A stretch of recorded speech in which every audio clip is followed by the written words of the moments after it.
we had fights who was a Beitarim, who was a Shomer Hatzayir, and we were more Zionistically inclined, my brothers and sisters, And there were always fights at the table, now who is right and who isn't. The Beitarovцы, Jabotinsky, and there was always a part, and I belonged to the Little League, like to the little, not league, but to the, young children's league of Shomer Hatzayir.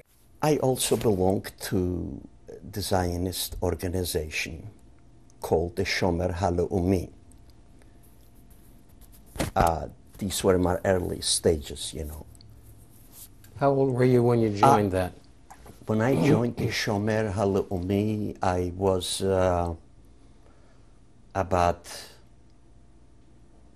10 years, 11 years old, 10 or 11 years old, And it was very educational, and they really gave us the love, the emotional love, toward Israel.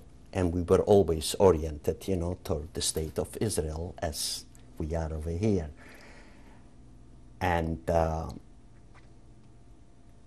leader of the organization was Yosef Lata and Chaika Gritz. Both of them are in Israel. Whether they're still alive or not, I don't know.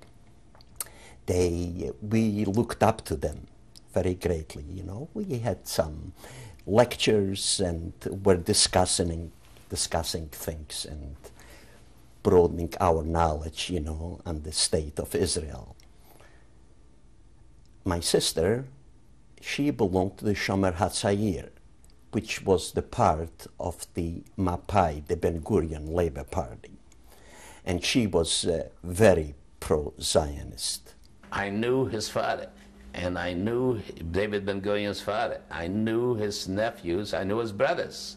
I went to school with his nephews. So we knew about David Ben-Gurion when I was too young, but he was my older brother's age, so they must have been buddies.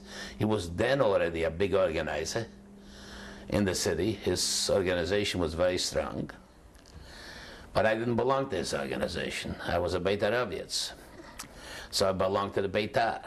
See, so we used to tackle with his organization all the time, like they tackled during the War of Liberation. They fought each other too. But I knew his whole family, Ben-Gurions. So despite your political differences, you had family relations with the family? Oh yes, sure, of course, political difference, yes, but I knew him all, and it was grandfather. I'll never forget. We lived in the same neighborhood, see? And his grandfather had a house and had a big fence. I'll never forget it. And they had a few apple trees there, and I used to jump over the fence to go after his apples. He had a big dog there, and he used to let loose the duck at me. Duck was chasing me, and now how many times I tore my pens flying over the fence. But I got some of his apples. I got some of his apples. Well, we used to play soccer. We used to go with friends swimming. We joined Zionist organizations, Beitar. And we used to meet every weekend in that club. And we were dancing, singing, all kinds of adventures outdoors.